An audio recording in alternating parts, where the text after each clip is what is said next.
A rosa do cume cheira. Quando vem a chuva fina, salpicos no cume cai. Formigas no cume entram. Abelhas no cume saem. Quando vem a chuva grossa, a água do cume desce.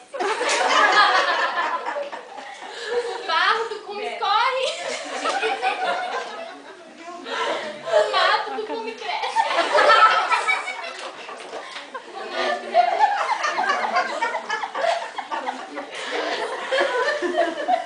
Então, quando cessa a chuva,